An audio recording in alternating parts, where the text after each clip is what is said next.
សេចក្តីប្រកាសព័ត៌មានរាជធានីភ្នំពេញថ្ងៃទី27ខែកក្កដាឆ្នាំ2025លោកជំទាវឧត្តមសេនីយ៍ឯកម៉ាលីសុជាតាអនុរដ្ឋលេខាធិការនិងជាអ្នកនាំពាក្យក្រសួងការពារជាតិនៃព្រះរាជាណាចក្រកម្ពុជាសូមជម្រាបជូនសាធារណជនអ្នកសារព័ត៌មានជាតិនិងអន្តរជាតិមេត្តាជ្រាបថានៅព្រឹកថ្ងៃទី27ខែកញ្ញាឆ្នាំ2025វេលាម៉ោងប្រមាណ 11:52 នាទីយោធាថៃបានចាប់ផ្ដើមធ្វើការបាញ់ប្រហារមុនមកលើទីតាំងកងកម្លាំងកម្ពុជាដោយបានបាញ់កាំភ្លើងត្បាល់និងកាំភ្លើងដៃជាច្រើនគ្រាប់មកតំបន់មូលដ្ឋានកងទ័ពកម្ពុជានៅតំបន់អានសេះកងទ័ពកម្ពុជាបានឈរគោលការណ៍អត់ធ្មត់ខ្ពស់និងមិនបានតបតទៅវិញទេ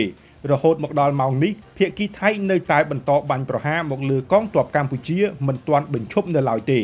កងកម្លាំងរបស់កម្ពុជាសូមបញ្ជាក់សារជាថ្មីនៅការបដិញ្ញាចិត្តយ៉ាងម៉ឺងម៉ាត់ក្នុងការគោរពនិងការអនុវត្តនៅកិច្ចព្រមព្រៀងបទឈប់បាញ់រវាងកម្ពុជានិងថៃឲ្យបានពេញលេញនិងខ្ជាប់ខ្ជួនបំផុត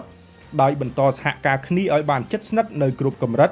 និងស្វែងរកកិច្ចសហប្រតិបត្តិការជាក់ស្ដែងសម្ដៅលើកកម្ពស់សន្តិភាពនិងស្ថិរភាព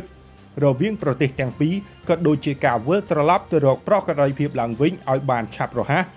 និងអំពាវនាវឲ្យភាគីថៃអនុវត្តនិងគោរពឲ្យបានម៉ឺងម៉ាត់ដូចគ្នា